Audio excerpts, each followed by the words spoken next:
ਸਾਰੇ ਹੁਣੇ ਸਰਵਨ ਕਰ ਰਹੇ ਸੀ ਬਾਜ ਗੁਰੂ ਡੂਬਾ ਜਗ ਸਾਰਾ, ਕੱਲ ਤਾਰਨ ਗੁਰੂ ਨਾਨਕ ਆਇਆ। ਇਹ ਅਸੀਂ ਪਿਛਲੇ ਕਈ ਦਿਨਾਂ ਤੋਂ ਅਸੀਂ ਇਹ ਚਾਰੋਂ ਪਾਸੋਂ ਦੀ ਅਸੀਂ ਸੁਣ ਰਹੇ ਹਾਂ ਕਿ ਕੱਲ ਤਾਰਨ ਗੁਰੂ ਨਾਨਕ ਆਇਆ, ਬਾਜ ਗੁਰੂ ਡੂਬਾ ਜਗ ਸਾਰਾ।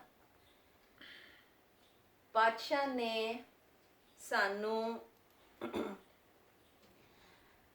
ਸਮਝਾਇਆ ਹੈ ਕਿ ਆਪਣੀ ਸੂਰਤ ਨੂੰ ਸ਼ਬਦ ਦੇ ਨਾਲ ਜੋੜਨਾ। ਪਰ ਸਾਡੀ ਕੀ ਫਿਤਰਤ ਹੈ? ਸਾਡੀ ਫਿਤਰਤ ਹੈਗੀ ਹੈ, ਇਹ ਵੀ ਬਾਣੀ 'ਚ ਲਿਖਿਆ ਹੈ ਕਿ ਅਸੀਂ ਕੀ ਕਰਦੇ ਹਾਂ, ਜਿਸ ਤਰ੍ਹਾਂ ਪੁੱਛਤ ਪਥਕ ਤਹਿ ਮਾਰਗ ਨਾ ਧਰੇ ਪੱਗ, ਕਿ ਅਸੀਂ ਪੁੱਛਦੇ ਲੈਂਦੇ ਹਾਂ ਕਿ ਰਸਤਾ ਕਿਹੜਾ ਪਰਮਾਤਮਾ ਨੂੰ ਮਿਲਣ ਵਾਸਤੇ, ਕਿਸ ਰਸਤੇ ਤੇ ਜਾਣਾ। ਅਸੀਂ ਪੁੱਛ ਵੀ ਲੈਂਦੇ ਹਾਂ, ਅਸੀਂ ਪਤਾ ਵੀ ਕਰ ਲੈਂਦੇ ਹਾਂ, ਪਰ ਅਸੀਂ ਉਹਦੇ ਤੇ ਤੁਰਦੇ ਨਹੀਂ। ਬਾਣੀ 'ਚ ਲਿਖਿਆ ਹੈ ਪੁੱਛਤ ਪਥਕ, ਅਸੀਂ ਪੁੱਛ ਵੀ ਲੈਂਦੇ ਹਾਂ ਇਹ ਰਸਤਾ ਕਿੱਥੇ ਜਾ ਰਿਹਾ, ਇਹ ਵਾਹਿਗੁਰੂ ਨੂੰ ਮਿਲਣ ਦਾ ਕਿਹੜਾ ਰਸਤਾ ਹੈ। ਸਾਨੂੰ ਵਾਹਿਗੁਰੂ ਨੇ ਸਾਡੇ ਗੁਰੂਆਂ ਨੇ ਸਾਨੂੰ ਰਸਤਾ ਤੇ ਦੇ ਦਿੱਤਾ। ਅਸੀਂ ਪੁੱਛ ਵੀ ਲੈਂਦੇ ਹਾਂ, ਜੋ ਬਾਣੀ ਪੜ੍ਹਦੇ ਨੇ ਅਸੀਂ ਉਹਨਾਂ ਤੋਂ ਸਮਝ ਵੀ ਲੈਂਦੇ ਹਾਂ ਕਿ ਅਸੀਂ ਪਰਮਾਤਮਾ ਨੂੰ ਮਿਲਣ ਵਾਸਤੇ ਅਸੀਂ ਕੀ ਕੰਮ ਕਰੀਏ, ਅਸੀਂ ਕਿਸ ਰਸਤੇ ਤੇ ਚੱਲੀਏ। ਪਰ ਅਸੀਂ ਸਿਰਫ ਗੱਲਾਂ ਕਰਦੇ ਰਹਿੰਦੇ ਹਾਂ, ਪ੍ਰੀਤਮ ਕੇ ਦੇਸ ਕੈਸੇ ਬਾਤਨ ਸੇ ਜਾਈਏ। ਅਸੀਂ ਸਿਰਫ ਗੱਲਾਂ ਕਰਦੇ ਰਹਿੰਦੇ ਹਾਂ ਕਿ ਗੱਲਾਂ ਕਰਕੇ ਅਸੀਂ ਪਰਮਾਤਮਾ ਨੂੰ ਪਾ ਲਈਏ। ਪਰ ਸਾਨੂੰ ਪਾਤਸ਼ਾਹ ਨੇ ਬਾਣੀ ਦਿੱਤੀ ਹੈ, ਸਾਨੂੰ ਸ਼ਬਦ ਦਿੱਤੇ ਨੇ, ਔਰ ਸ਼ਬਦ ਨਾਲ ਉਹਨਾਂ ਨੂੰ ਆਪਣੀ ਸੂਰਤ ਜੋੜਨ ਵਾਸਤੇ ਕਿਹਾ। ਜਦੋਂ ਗੁਰਦੇਵ ਪਾਤਸ਼ਾਹ ਨੂੰ ਸਿੱਧਾ ਨੇ ਪੁੱਛਿਆ ਕਿ ਕਵਣ ਗੁਰੂ ਜਿਸ ਕਾ ਤੂੰ ਚੇਲਾ, ਤੇਰਾ ਕੌਣ ਗੁਰੂ ਹੈ ਜਿਹਦਾ ਤੂੰ ਚੇਲਾ ਹੈ। ਤੇ ਪਾਤਸ਼ਾਹ ਨੇ, ਗੁਰਦੇਵ ਨੇ ਕੀ ਉੱਤਰ ਦਿੱਤਾ ਕਿ ਸ਼ਬਦ ਗੁਰੂ ਸੁਰਤ ਧੁਨ ਚੇਲਾ, ਕਿ ਮੇਰਾ ਗੁਰੂ ਕੌਣ ਹੈ? ਮੇਰਾ ਗੁਰੂ ਹੈ ਸ਼ਬਦ, ਔਰ ਮੇਰੀ ਜਿਹੜੀ ਸੂਰਤ ਹੈ, ਮੇਰੀ ਸੂਰਤ ਉਹਦੀ ਚੇਲਾ ਹੈ। ਔਰ ਸਾਨੂੰ ਵੀ ਬਾਬਾ ਜੀ ਨੇ ਇਹ ਸਮਝਾਇਆ ਹੈ ਕਿ ਸ਼ਬਦ ਦੇ ਨਾਲ ਜੁੜਨਾ ਹੈ।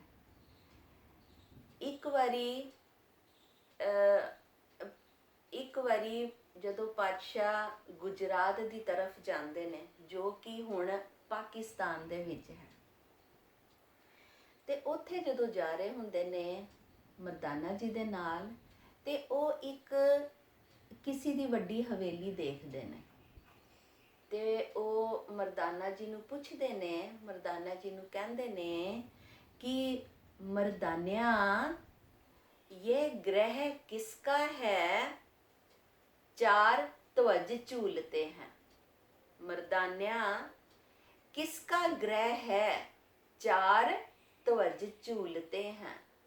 मतलब ਇਹਦਾ ਭਾਵ ਹੈ ਕਿ ਮਰਦਾਨਿਆ ਇਹ ਘਰ ਕਿਹਦਾ ਹੈ ਜਿਹਦੇ ਘਰ ਦੇ ਅੱਗੇ ਚਾਰ ਝੰਡੇ ਝੂਲਦੇ ਪਏ ਨੇ।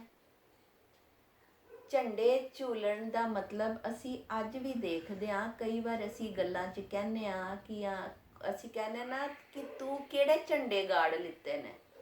ਅਸੀਂ ਇਹ ਕਹਾਵਤ ਕਈ ਵਾਰੀ ਅਸੀਂ ਵੀ ਕਹਿ ਦਿੰਦੇ ਹਾਂ ਕਿਸੇ ਨੂੰ, ਜਾਂ ਅਸੀਂ ਕਿਸੇ ਦੇ ਮੂੰਹ ਤੋਂ ਸੁਣ ਵੀ ਲੈਂਦੇ ਹਾਂ ਕਿ ਤੂੰ ਕੀ ਕੀਤਾ ਹੈ ਕਿ ਜੋ ਤੂੰ ਝੰਡੇ ਗਾੜ ਲਿੱਤੇ ਨੇ।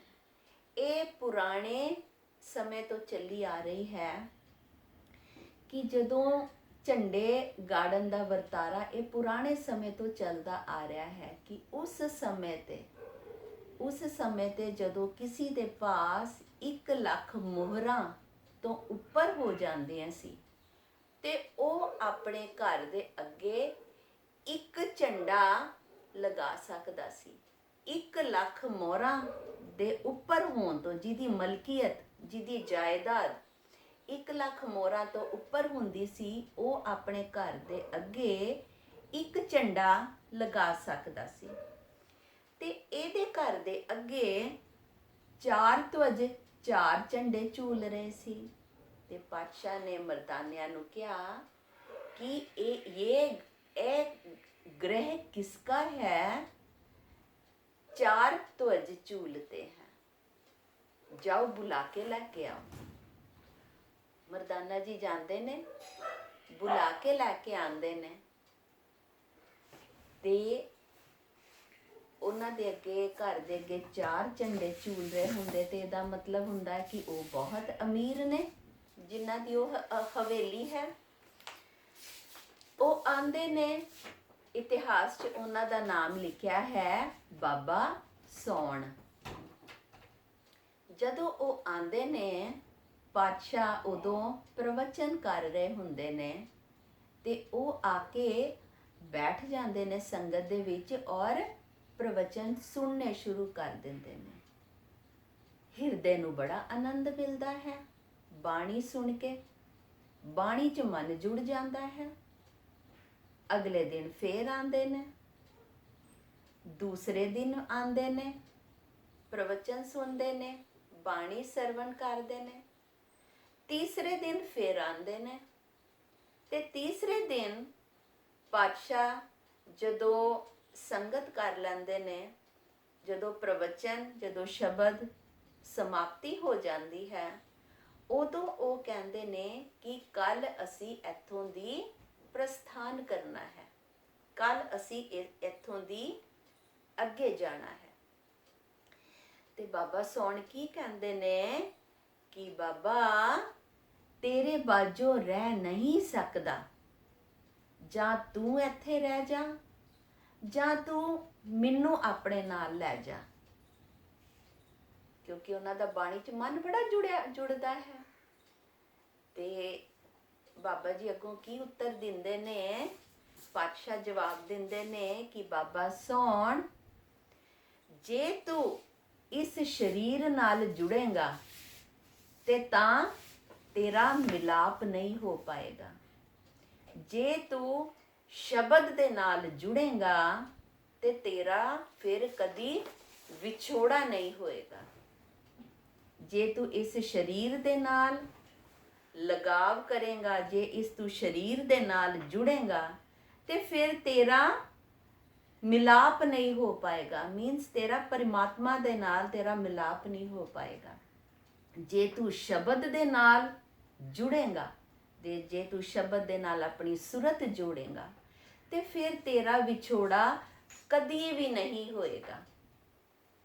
ਤੇ ਬਾਬਾ ਜੀ ਨੇ ਆਪਣੇ ਜਾਮੇ 'ਚ ਰਹਿ ਕੇ, ਆਪਣੇ ਸਰੀਰ 'ਚ ਰਹਿ ਕੇ ਇਹੀ ਸਾਨੂੰ ਸਿੱਖਿਆ ਦਿੱਤੀ, ਹਰ ਇੱਕ ਨੂੰ ਸਿੱਖਿਆ ਦਿੱਤੀ ਕਿ ਸ਼ਬਦ ਦੇ ਨਾਲ ਜੁੜਨਾ ਹੈ, ਉਸ ਪਰਮਾਤਮਾ ਦੇ ਨਾਲ ਜੁੜਨਾ ਹੈ, ਉਸ ਬਾਣੀ ਦੇ ਨਾਲ, ਉਸ ਧੁਰ ਕੀ ਬਾਣੀ ਦੇ ਨਾਲ ਜੁੜਨਾ ਹੈ ਜੋ ਕਿ ਪਰਮਾਤਮਾ ਦੀ ਬਾਣੀ ਹੈ।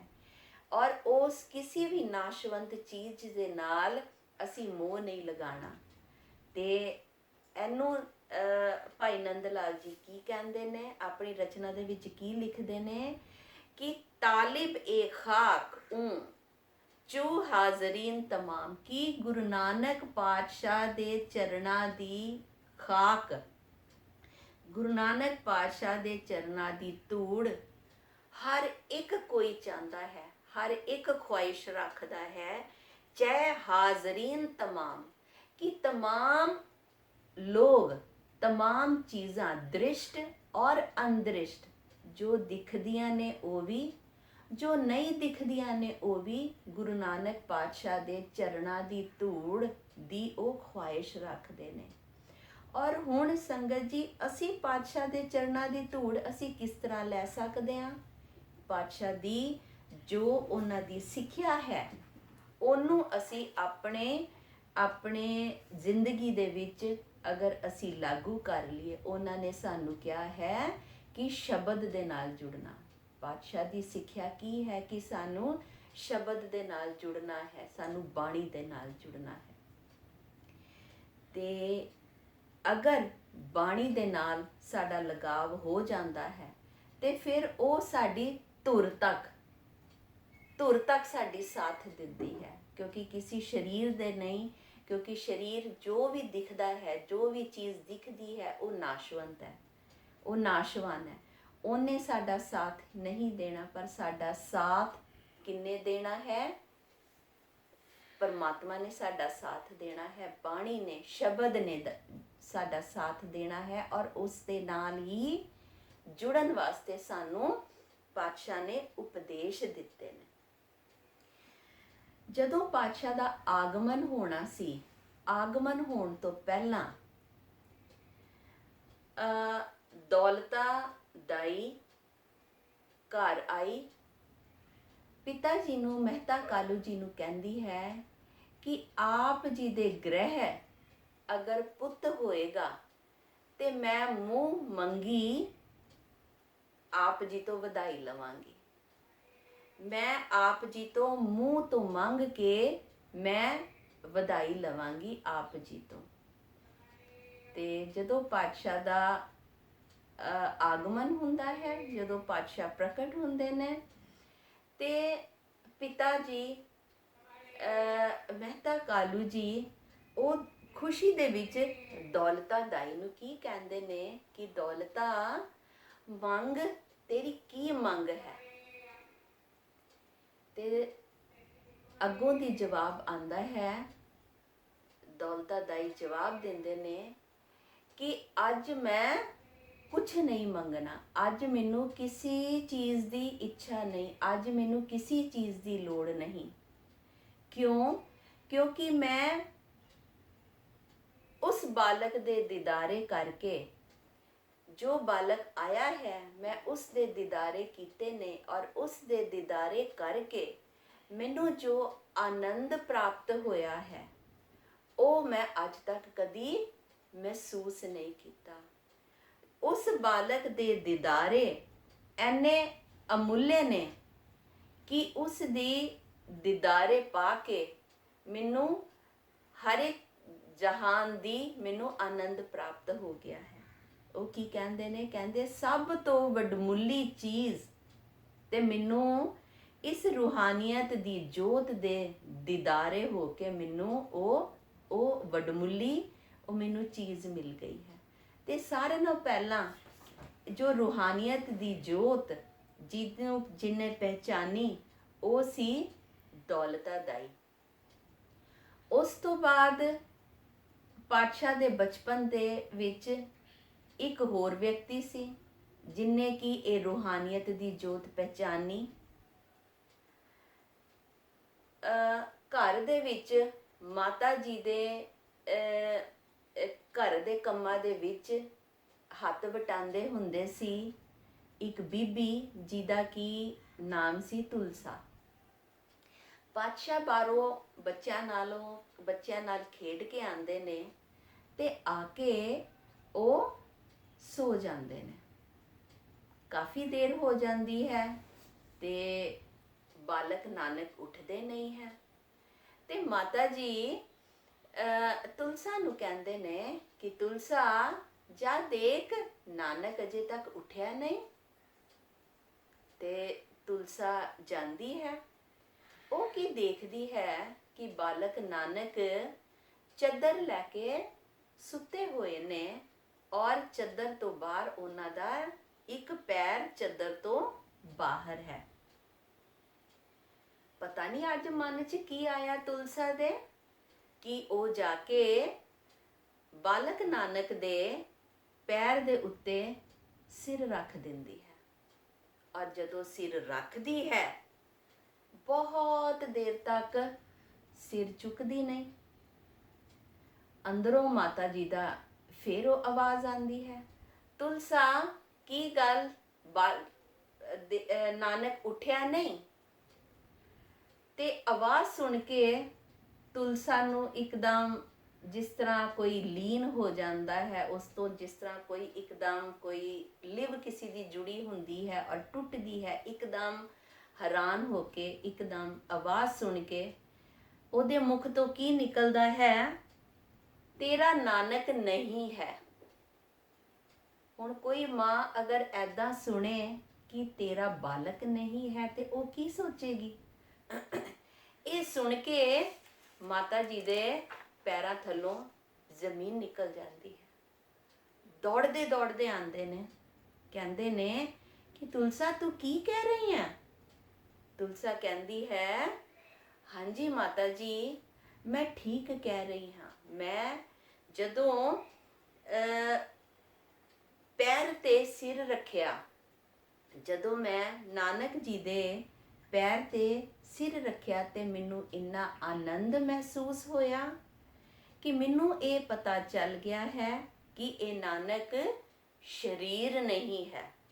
ਮੈਂ ਜਦੋਂ ਇਸ ਦੇ ਕਦਮਾਂ ਦੇ ਉੱਤੇ ਸਿਰ ਰੱਖਿਆ ਤੇ ਮੈਨੂੰ ਇਸ ਤਰ੍ਹਾਂ ਦਾ ਪ੍ਰਤੀਤ ਹੋਇਆ ਕਿ ਇਹ ਤੇ ਜਗ ਤਾਰਨ ਆਏ ਨੇ। ਇਹ ਸਿਰਫ ਤੇਰਾ ਨਾਨਕ ਨਹੀਂ ਹੈ, ਇਹ ਸਾਰੇ ਜਗ ਦਾ ਨਾਨਕ ਹੈ।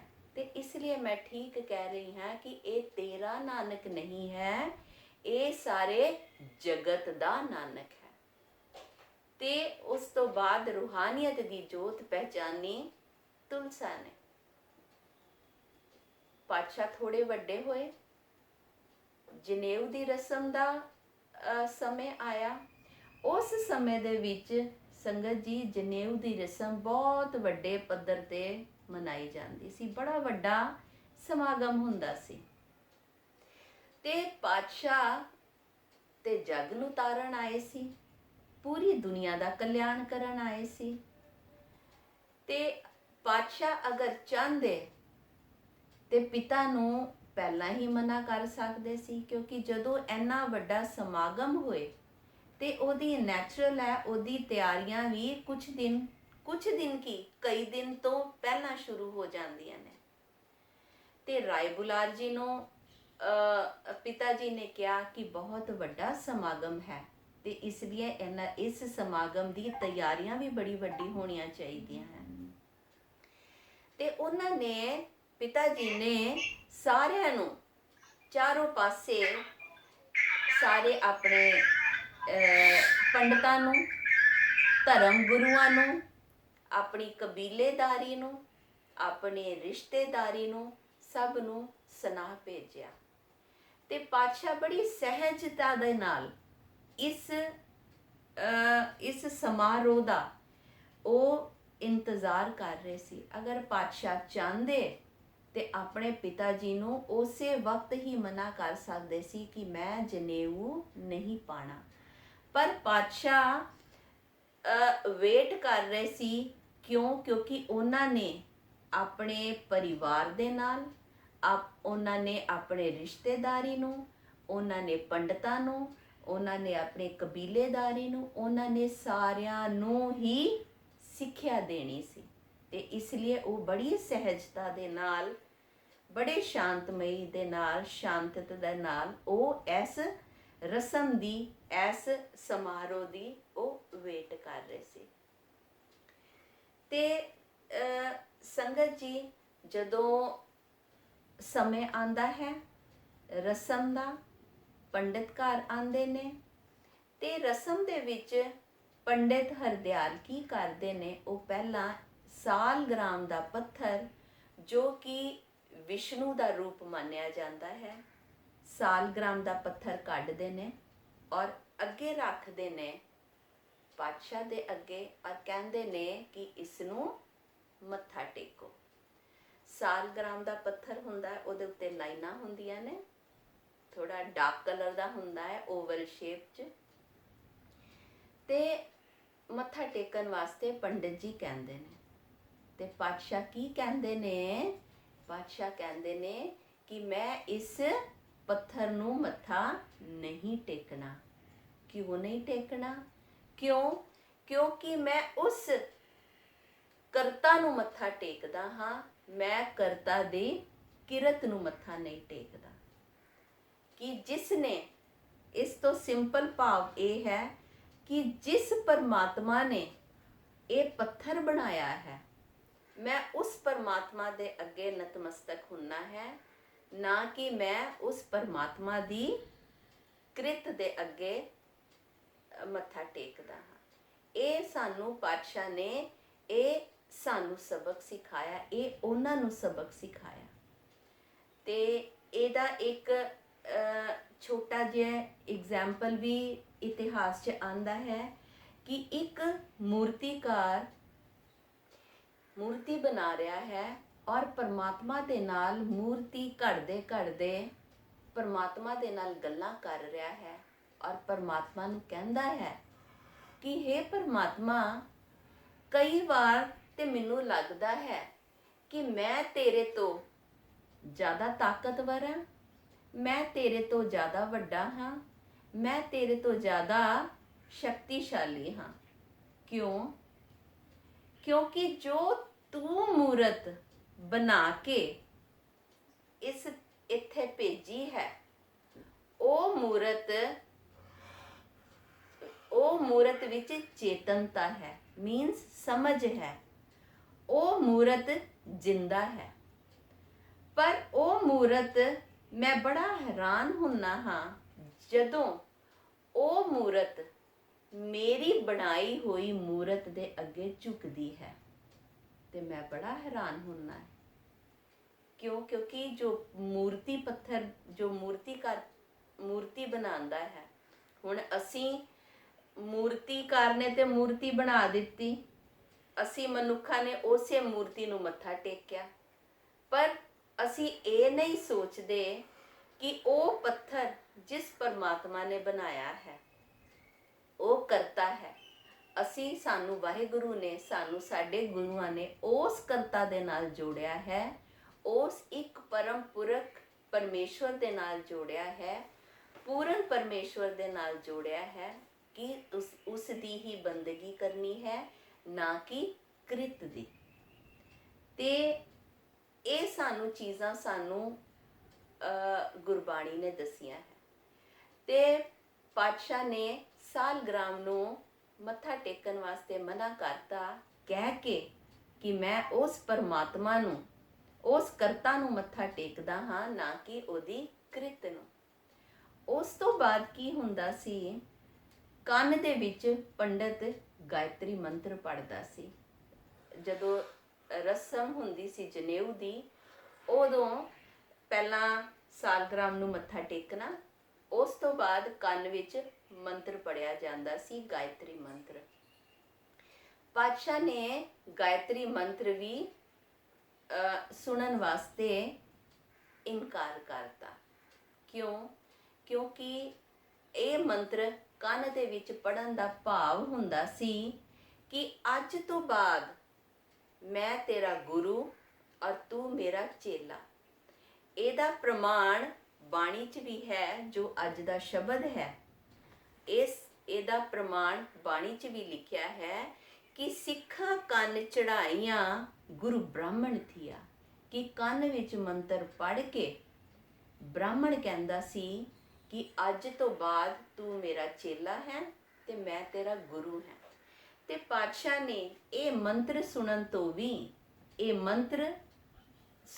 ਵੀ ਇਨਕਾਰ ਕਰਤਾ, ਬ੍ਰਾਹਮਣ ਨੂੰ ਵੀ ਗੁਰੂ ਮੰਨਣ ਤੋਂ, ਧਾਰਨ ਕਰਨ ਤੋਂ ਇਨਕਾਰ ਕਰਤਾ, ਕਹਿ ਕੇ ਕਿ ਉਹ ਮੰਤਰ ਮੈਂ ਨਹੀਂ ਅਪਣਾਣਾ, ਜਿਹੜਾ ਮੰਤਰ ਸਿਰਫ ਉੱਚੀ ਕੁਲ ਵਾਸਤੇ ਹੋਏ, ਬ੍ਰਾਹਮਣਾਂ ਵਾਸਤੇ ਹੋਏ, ਜਿਸ ਮੰਤਰ ਨੂੰ ਨੀਚੀ ਜਾਤ ਵਾਲੇ ਨਹੀਂ ਪੜ੍ਹ ਸਕਦੇ, ਜਿਸ ਮੰਤਰ ਨੂੰ ਔਰਤਾਂ ਤੋਂ ਛੁਪਾ ਕੇ ਰੱਖਿਆ ਜਾਂਦਾ ਹੈ, ਕਿਉਂਕਿ ਉਸ ਸਮੇਂ ਦੇ ਵਿੱਚ ਔਰਤਾਂ ਨੂੰ ਮੰਤਰ ਪੜ੍ਹਨ ਦੀ ਵੀ ਇਜਾਜ਼ਤ ਨਹੀਂ ਹੁੰਦੀ ਸੀ, ਸਿਰਫ ਬ੍ਰਾਹਮਣਾਂ ਨੂੰ ਹੀ ਇਜਾਜ਼ਤ ਹੁੰਦੀ ਸੀ ਕਿ ਜੋ ਵੀ ਇਹ ਮੰਤਰ ਜਾਪ ਇਹ ਕਰਨ, ਇਹ ਸਿਰਫ ਬ੍ਰਾਹਮਣ ਕੁਲ ਦੇ ਹੀ ਕਰ ਸਕਦੇ ਸੀ।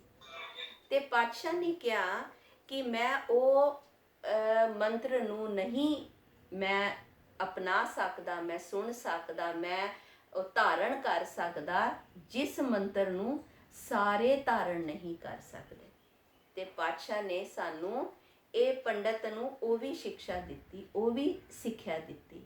ਜਦੋਂ ਇਹ ਸਾਰੀਆਂ ਚੀਜ਼ਾਂ ਦਾ ਖੰਡਨ ਹੋ ਰਿਹਾ ਸੀ, ਇਹ ਸਾਰੀਆਂ ਚੀਜ਼ਾਂ ਦਾ ਜਦੋਂ ਪਾਤਸ਼ਾਹ ਨੇ ਇਹਦਾ ਰੀਜ਼ਨ ਦੇ ਕੇ ਖੰਡਨ ਕੀਤਾ, ਤੇ ਜਿਸ ਨੇ ਜਨੇਊ ਪਾਣਾ ਸੀ ਉਹ ਪਾਤਸ਼ਾਹ ਦੇ ਚਰਨਾਂ ਦੇ ਵਿੱਚ ਉਹਨੇ ਆਤਮ ਸਮਰਪਣ ਕਰਤਾ। ਉਹਨੇ ਮੱਥਾ ਟੇਕਿਆ, ਕਿਹਾ ਕਿ ਤੁਸੀਂ ਬੇਸ਼ੱਕ ਮੇਰੇ ਤੋਂ ਬੜੇ ਛੋਟੇ ਹੋ, ਪਰ ਅੱਜ ਤੋਂ ਮੈਂ ਤੁਹਾਨੂੰ ਗੁਰੂ ਧਾਰਨ ਕਰਦਾ ਹਾਂ।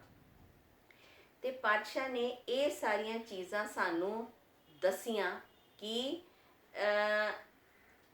ਉਸ ਚੀਜ਼ਾਂ ਦੇ ਨਾਲ ਅਸੀਂ ਜੋ ਦੁਨਿਆਵੀਆਂ ਚੀਜ਼ਾਂ ਹੈ ਉਹਦੇ ਨਾਲ ਸਾਨੂੰ ਬਾਣੀ ਦੇ ਵਿੱਚ ਵੀ ਪੰਕਤੀ ਪੰਕਤੀ ਤੇ ਸਾਨੂੰ ਪਾਤਸ਼ਾਹ ਨੇ ਦੱਸਿਆ ਹੈ ਕਿ ਆਪਣੇ ਮਨ ਨੂੰ ਸ਼ੁੱਧ ਕਰਨਾ ਹੈ, ਆਪਣੀ ਆਤਮਾ ਨੂੰ ਸ਼ੁੱਧ ਕਰਨਾ ਹੈ, ਨਾ ਕਿ ਇਹ ਦੁਨਿਆਵੀ ਕਰਮ ਕਾਂਡਾਂ ਦੇ ਵਿੱਚ ਪੈਣਾ ਹੈ।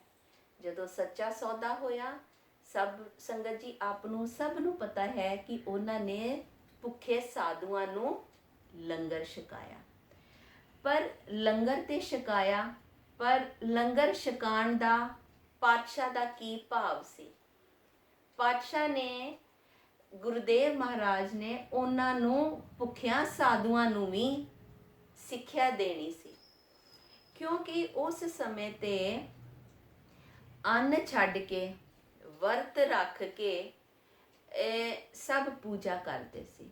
ਔਰ ਕਈ ਤੇ ਇਹੋ ਜਿਹੇ ਸਾਧੂ ਸੰਤ ਹੁੰਦੇ ਸੀ ਕਿ ਜੋ ਕਈ ਕਈ ਦਿਨ ਤੱਕ ਭੋਜਨ ਨਹੀਂ ਛਕਦੇ ਸੀ। ਜਦੋਂ ਪਰਮਾਤਮਾ ਦੀ ਬੰਦਗੀ ਕਰਦੇ ਸੀ ਤੇ ਕਈ ਕਈ ਦਿਨ ਉਹਨਾਂ ਨੇ ਭੋਜਨ ਨਹੀਂ ਛਕਣਾ।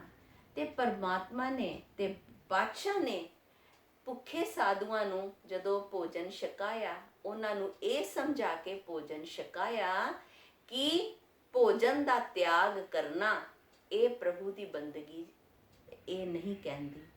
ਪ੍ਰਭੂ ਕਦੀ ਵੀ, ਪਰਮਾਤਮਾ ਕਦੀ ਨਹੀਂ ਕਹਿੰਦਾ ਕਿ ਭੋਜਨ ਨੂੰ ਤਿਆਗ ਕੇ ਤੁਸੀਂ ਪ੍ਰਭੂ ਦੀ ਬੰਦਗੀ ਕਰੋ। ਇਹ ਜੋ ਲੌਜਿਕ ਗੁਰੂਦੇਵ ਪਾਤਸ਼ਾਹ ਨੇ ਸਾਧੂਆਂ ਨੂੰ ਦੱਸਿਆ, ਸਿਰਫ ਸੱਚਾ ਸੌਦਾ ਇਹ ਨਹੀਂ ਸੀ ਕਿ ਭੁੱਖਿਆਂ ਨੂੰ ਉਹਨਾਂ ਨੇ ਲੰਗਰ ਛਕਾਇਆ, ਉਹਦੇ ਪਿੱਛੇ ਇਹ ਭਾਵ ਵੀ ਸੀਗਾ ਉਹਨਾਂ ਨੂੰ ਸਿੱਖਿਆ ਦੇਣ ਦਾ ਕਿ ਭੁੱਖੇ ਰਹਿ ਕੇ ਪਰਮਾਤਮਾ ਦੀ ਬੰਦਗੀ ਨਹੀਂ ਕੀਤੀ ਜਾ ਸਕਦੀ। ਜਦੋਂ ਪਰਮਾਤਮਾ ਨੇ ਤੁਹਾਨੂੰ ਇਸ ਦੁਨੀਆ ਤੇ ਭੇਜਿਆ ਹੈ ਤੇ ਤੁਸੀਂ ਇਸ ਦੁਨੀਆ ਦੇ ਵਿੱਚ ਰਹਿ ਕੇ ਉਹਦੀ ਦਿੱਤਾ ਹੋਇਆ ਭੋਜਨ ਛਕ ਕੇ, ਉਹਦੇ ਰੰਗ ਮਾਣ ਕੇ ਤੁਸੀਂ ਪ੍ਰਭੂ ਦੀ ਬੰਦਗੀ ਕਰਨੀ ਹੈ। ਕਿਉਂਕਿ ਗ੍ਰਸਤ ਵਿੱਚ ਰਹਿ ਕੇ ਵੀ ਤੁਸੀਂ ਪਰਮਾਤਮਾ ਨੂੰ ਯਾਦ ਕਰ ਸਕਦੇ ਹੋ, ਤੁਸੀਂ ਪਰਮਾਤਮਾ ਦੇ ਨਾਲ ਜੁੜ ਸਕਦੇ ਹੋ। ਤੇ ਉਸ ਸਮੇਂ ਦੇ ਵਿੱਚ ਫਿਰ ਮੁਲਾਕਾਤ ਹੁੰਦੀ ਹੈ ਉਸ ਤੋਂ ਬਾਅਦ ਪਾਤਸ਼ਾਹ ਦੀ ਭਾਈ ਮਰਦਾਨਾ ਜੀ ਦੇ ਨਾਲ। ਪਿਛਲੀ ਵਾਰ ਅਸੀਂ ਦੇਖਿਆ ਸੀ ਕਿ ਰਬਾਬ ਉਹਨਾਂ ਨੇ ਕਿਸ ਤਰ੍ਹਾਂ ਲਿੱਤੀ, ਪਰ ਮਰਦਾਨਾ ਜੀ ਪਾਤਸ਼ਾਹ ਨੂੰ ਕਿਸ ਤਰ੍ਹਾਂ ਮਿਲੇ। ਇੱਕ ਵਾਰੀ ਪਾਤਸ਼ਾਹ ਬੈਠੇ ਹੋਏ ਸੀ ਬੰਦਗੀ ਦੇ ਵਿੱਚ, ਇਕਾਂਤ ਵਿੱਚ, ਤੇ ਮਰਦਾਨਾ ਜੀ ਉੱਥੋਂ ਜਾ ਰਹੇ ਸੀ ਗਾਉਂਦੇ ਹੋਏ। ਆਵਾਜ਼ ਬਹੁਤ ਮਿੱਠੀ ਸੀ ਭਾਈ ਮਰਦਾਨਾ ਜੀ ਦੀ।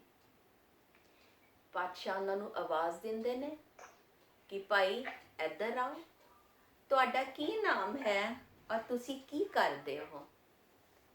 ਤੇ ਮਰਦਾਨਾ ਜੀ ਆਂਦੇ ਨੇ, ਕਹਿੰਦੇ ਨੇ ਕਿ ਮੇਰਾ ਨਾਮ ਹੈ ਦਾਨਾ ਔਰ ਮੈਂ ਮਿਰਾਸੀ ਹਾਂ। ਮੈਂ ਲੋਕਾਂ ਦੀ ਸਿਫਤ ਸਲਾਹ ਕਰਦਾ ਹਾਂ ਔਰ ਉਹਨਾਂ ਦੇ ਸਿਫਤ ਸਲਾਹ ਕਰਕੇ ਜੋ ਮੈਨੂੰ ਮਾਇਆ ਮਿਲਦੀ ਹੈ ਉਹਦੇ ਨਾਲ ਮੈਂ ਆਪਣੇ ਪਰਿਵਾਰ ਦਾ ਗੁਜ਼ਾਰਾ ਕਰਦਾ ਹਾਂ। ਤੇ ਮੈਂ ਇੱਕ ਮੁਸਲਮਾਨ ਹਾਂ, ਮੈਂ 5 ਵਕਤ ਦੀ ਨਮਾਜ਼ ਵੀ ਪੜ੍ਹਦਾ ਹਾਂ ਔਰ ਮੈਂ ਸਾਰੇ ਰੋਜ਼ੇ ਵੀ ਰੱਖਦਾ ਹਾਂ। ਤੇ ਪਾਤਸ਼ਾਹ ਕਹਿੰਦੇ ਠੀਕ ਹੈ, ਕਹਿੰਦੇ ਰਬਾਬ ਤੇ ਤੂੰ ਬੜੀ ਅੱਛੀ ਵਜਾਨਾ ਹੈ, ਤੇ ਅਗਰ ਤੂੰ ਰਬਾਬ ਦੇ ਵਿੱਚ, ਆਪਣੇ ਰਾਗ ਦੇ ਵਿੱਚ ਅਗਰ ਤੂੰ ਸ਼ਬਦ ਜੋੜ ਲੈ ਤੇ ਫਿਰ ਤੇਰੀ ਬੰਦਗੀ ਇੱਥੇ ਵੀ ਕਬੂਲ ਹੈ ਔਰ ਉੱਥੇ ਵੀ ਕਬੂਲ ਹੈ। ਫਿਰ ਤੇਰਾ ਆਣਾ ਇੱਥੇ ਵੀ ਸਫਲਾ ਹੈ ਤੇ ਫਿਰ ਤੇਰਾ ਆਣਾ ਉੱਥੇ ਵੀ ਸਫਲਾ ਹੈ। ਮਰਦਾਨਾ ਜੀ ਪਹਿਲਾਂ ਤੇ ਸਮਝਦੇ ਨਹੀਂ ਹੈ, ਕਹਿੰਦੇ ਆ ਮੈਂ ਰੋਜ਼ੇ ਰੱਖਦਾ ਹਾਂ ਸਾਰੇ।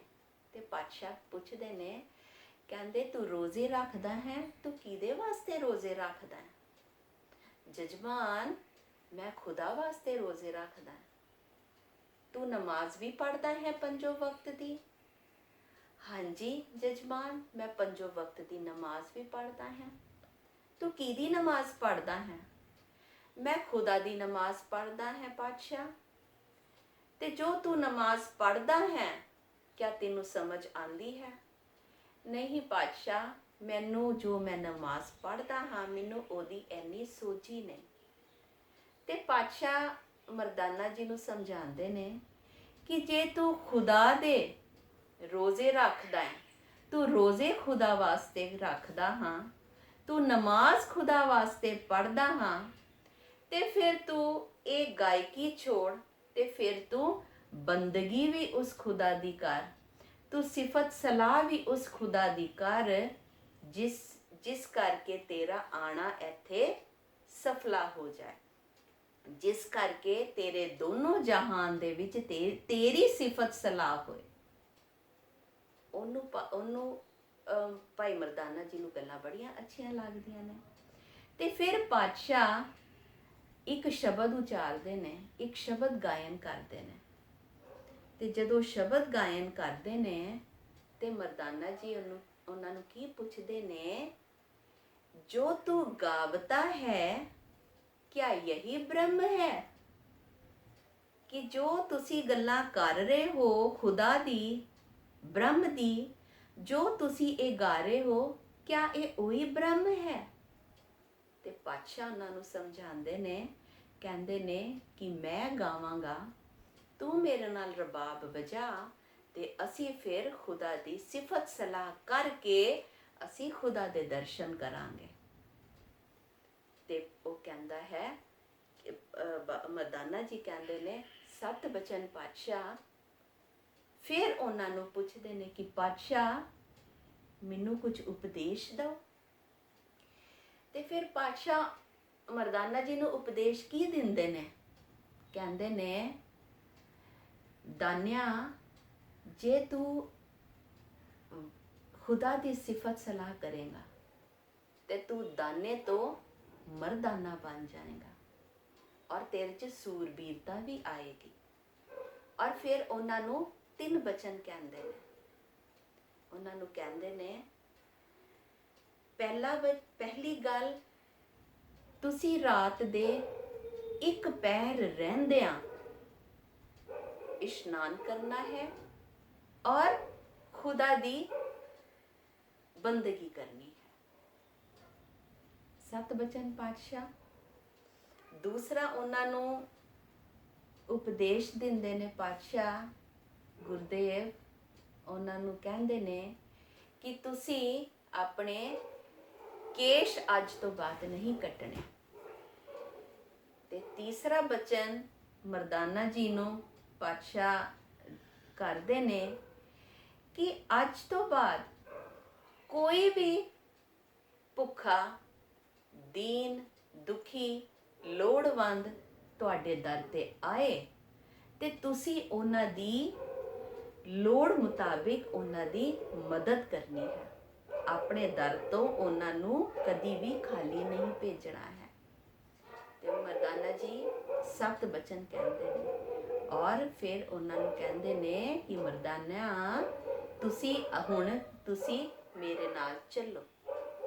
ਤੇ ਮਰਦਾਨਾ ਜੀ ਕਹਿੰਦੇ ਨੇ ਪਾਤਸ਼ਾਹ, ਠੀਕ ਹੈ, ਮੈਂ ਤੁਹਾਡੇ ਨਾਲ ਚੱਲਾਂਗਾ, ਪਰ ਮੇਰੇ ਪਰਿਵਾਰ ਦਾ ਕੀ ਹੋਏਗਾ? ਮੇਰੇ ਪਰਿਵਾਰ ਨੂੰ ਕੌਣ ਦੇਖੇਗਾ? ਤੇ ਪਾਤਸ਼ਾਹ ਕੀ ਕਹਿੰਦੇ ਨੇ ਕਿ ਤੁਸਾਂ ਦੇ ਗ੍ਰਹਿ ਦੀ ਜ਼ਿੰਮੇਵਾਰੀ ਸਾਡੇ ਸਿਰ ਤੇ, ਕਿ ਤੁਸੀਂ ਪਾਤਸ਼ਾਹ ਦੀ ਬੰਦਗੀ ਕਰੋ, ਤੁਸੀਂ ਵਾਹਿਗੁਰੂ ਦੇ, ਤੁਸੀਂ ਮੇਰੇ ਨਾਲ ਚੱਲੋ, ਤੁਸੀਂ ਵਾਹਿਗੁਰੂ ਦੀ ਸਿਫਤ ਸਲਾਹ ਕਰੋ ਤੇ ਤੁਹਾਡੇ ਘਰ ਦੀ ਜ਼ਿੰਮੇਵਾਰੀ ਮੈਂ ਲੈਣਾ ਹਾਂ। ਤੁਹਾਡੇ ਘਰ 'ਚ ਕਿਸੇ ਚੀਜ਼ ਦੀ ਕਮੀ ਨਹੀਂ ਹੋਏਗੀ।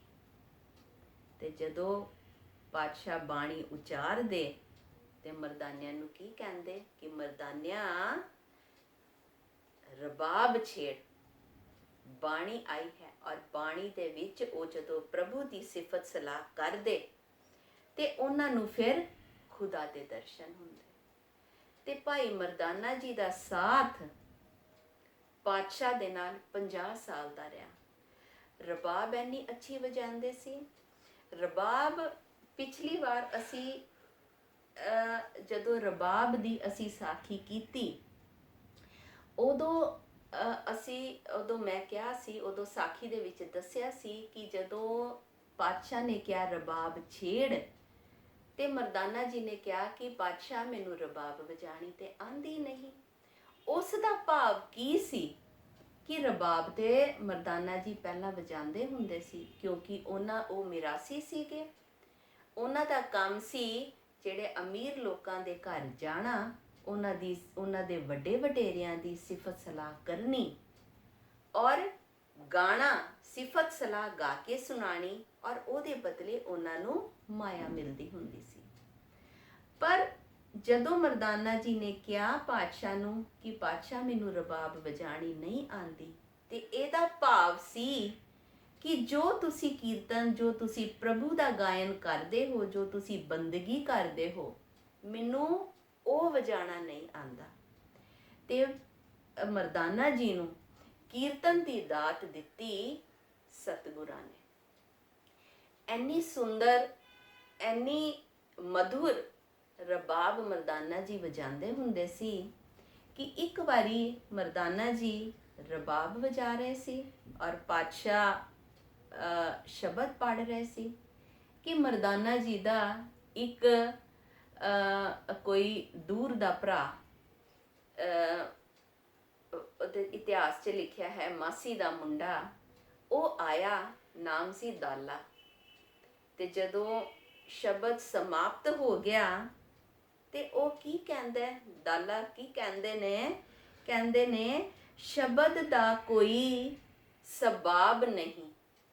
ਭਾਵ ਮਰਦਾਨਾ ਤੂੰ ਰਬਾਬ ਇੰਨੀ ਅੱਛੀ ਵਜਾਨਾ ਹੈ ਕਿ ਤੇਰੀ ਮਧੁਰ ਰਬਾਬ ਦੇ ਨਾਲ ਇਹ ਸ਼ਬਦ ਇਹ ਇੰਨਾ ਆਨੰਦਮਈ ਹੋ ਜਾਂਦਾ ਹੈ ਕਿ ਸਾਰਾ ਵਾਤਾਵਰਣ ਵਿਸਮਾਦ ਰੂਪੀ ਹੋ ਜਾਂਦਾ ਹੈ।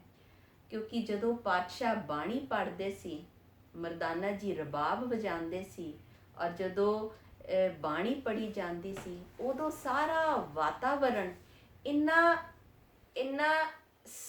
ਸਮਾਧੀ ਰੰਗਤ ਹੋ ਜਾਂਦਾ ਸੀ ਕਿ ਜੋ ਪਸ਼ੂ ਪੰਛੀ ਜੋ ਵੀ ਉੱਥੇ ਦੇ ਹੁੰਦੇ ਸੀ, ਐਨੇ ਮੰਤਰ ਮੁਗਧ ਹੋ ਜਾਂਦੇ ਸੀ, ਐਨੇ ਸ਼ਾਂਤ ਹੋ ਜਾਂਦੇ ਸੀ ਕਿ ਸਾਰੇ ਪੰਛੀ ਚਹਿਕਣਾ ਛੱਡ ਦਿੰਦੇ ਸੀ।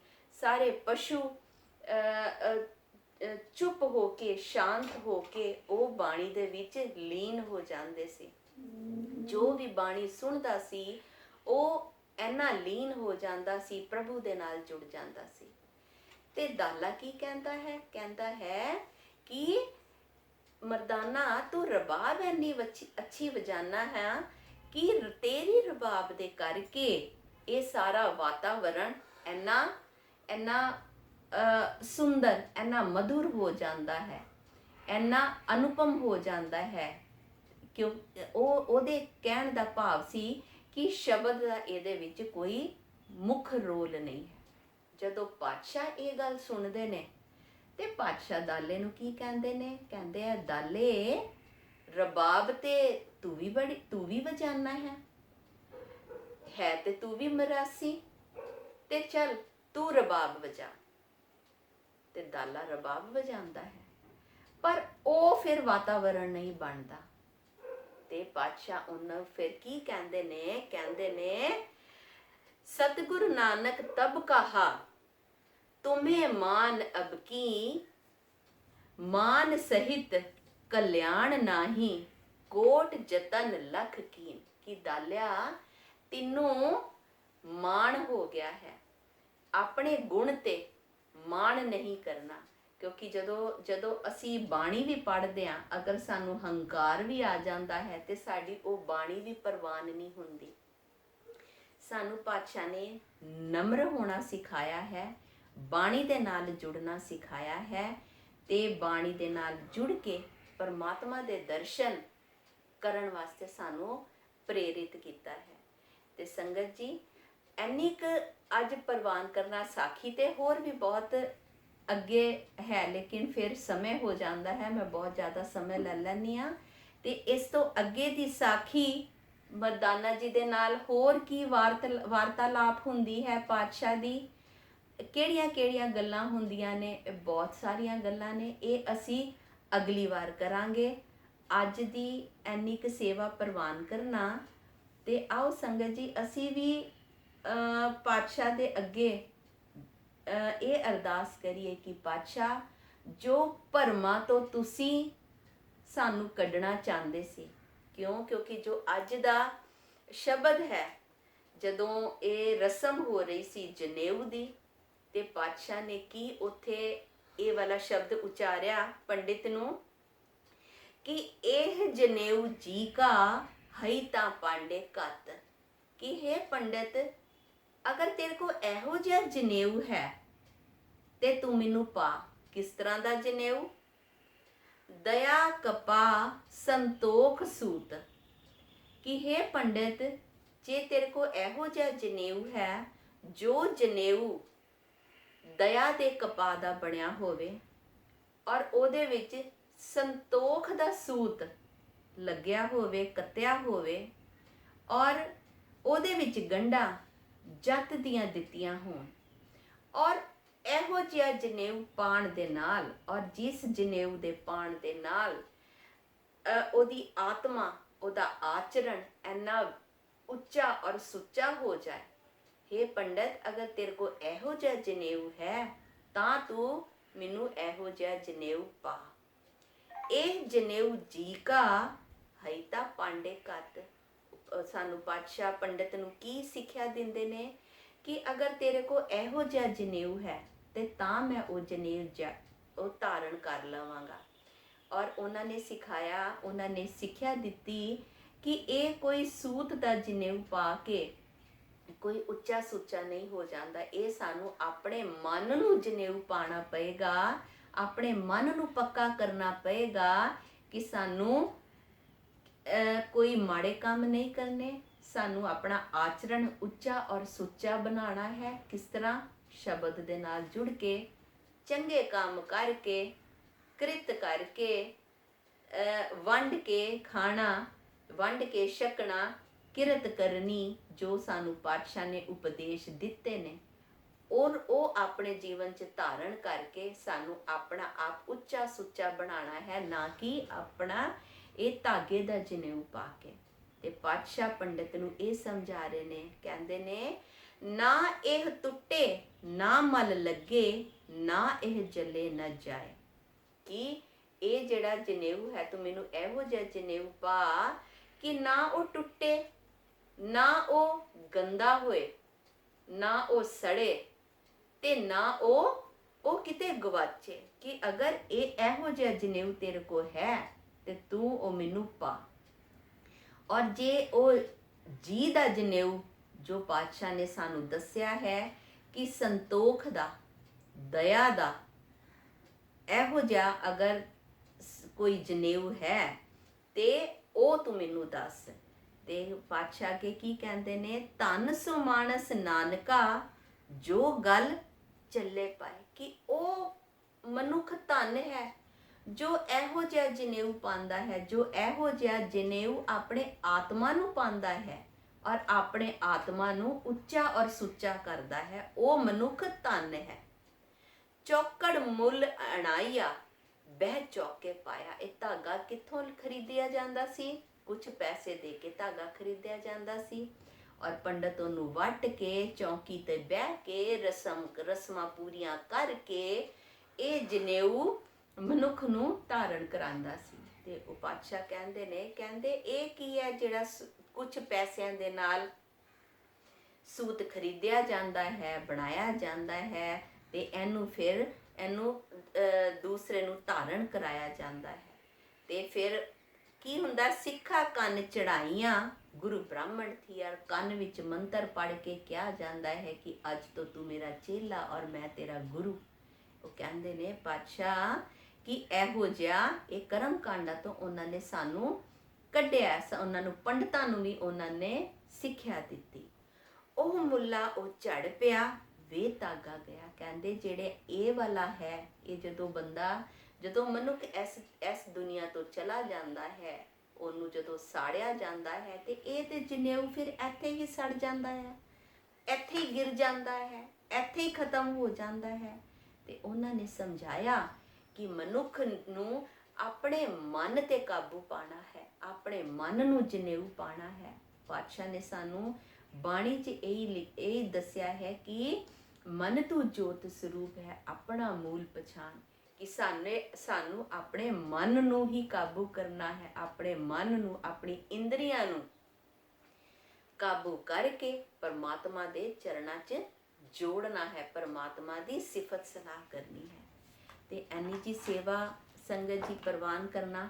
ਆਓ ਹੁਣ ਮਿਲ ਕੇ ਅਸੀਂ ਸ਼ਬਦ ਪੜ੍ਹਦੇ ਹਾਂ।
ਇਹੋ ਜਲੇ ਨ ਜਾਏ।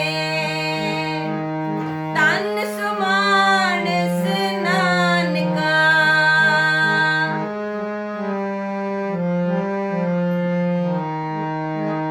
ਤਨ ਸੁਮਾਨਸ ਨਾਨਕਾ, ਜੋ ਗਲ ਚੱਲੇ ਪਾਏ। ਜੋ ਗਲ ਚੱਲੇ ਪਾਏ, ਇਹੋ ਜਨੇਊ ਜੀ ਕਾ।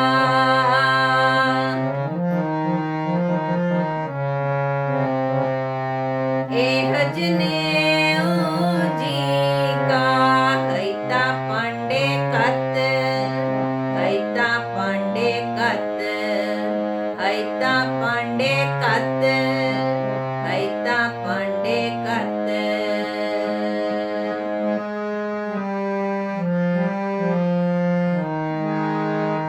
ਚੌਕਣ ਮੁੱਲ ਅੜਾਈਆ,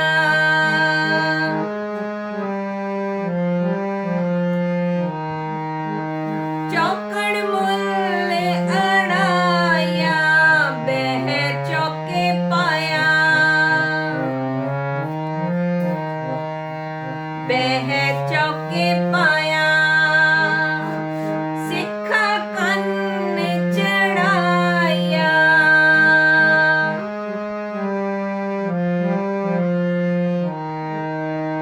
ਸਿੱਖਾ ਕੰਨ ਚੜਾਇਆ, ਗੁਰ ਬ੍ਰਾਹਮਣ ਥੀਆ। ਗੁਰ ਬ੍ਰਾਹਮਣ ਥੀਆ, ਇਹ ਜਨੇਊ ਜੀ ਕਾ।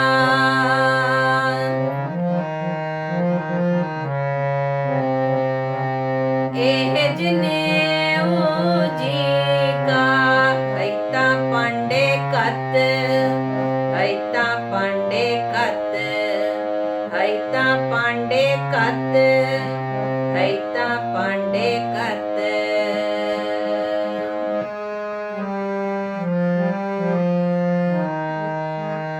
ਉਹ ਮੂਆ ਉਹ ਚੜ ਪਿਆ,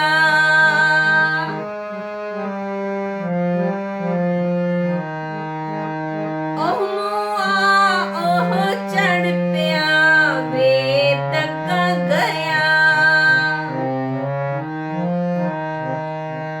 ਵੇ ਤੱਕ ਗਿਆ, ਇਹ ਜਨੇਊ ਜੀ ਕਾ।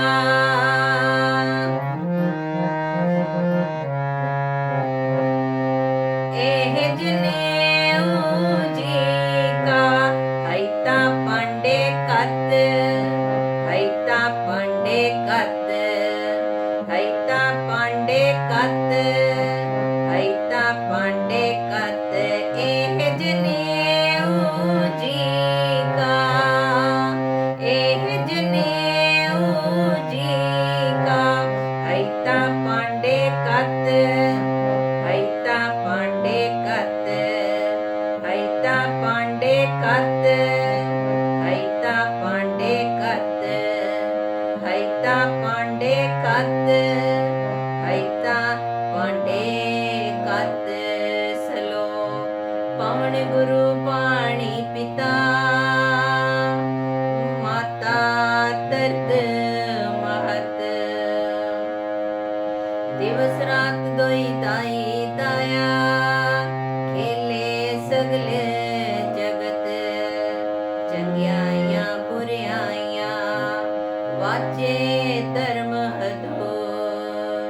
ਕਰਮੀ ਆਪੋ ਆਪਣੀ, ਕੇ ਨੇੜੇ ਕੇ ਦੂਰ। ਜਿਨੀ ਨਾਮ ਧਿਆਇਆ,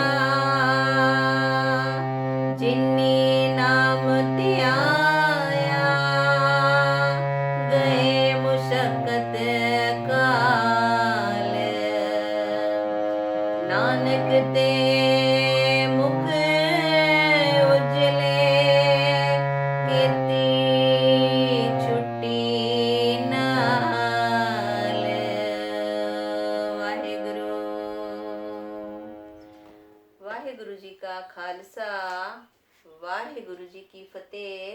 ਭੁੱਲਾਂ ਚੁੱਕਾਂ ਦੀ ਖਿਮਾ ਕਰ ਦੇਣਾ ਸੰਗਤ ਜੀ। ਬਹੁਤ ਗਲਤੀਆਂ ਹੋ ਜਾਂਦੀਆਂ ਨੇ, क्षमा कर देना। वाहिगुरु जी का खालसा, वाहिगुरु जी की फतेह।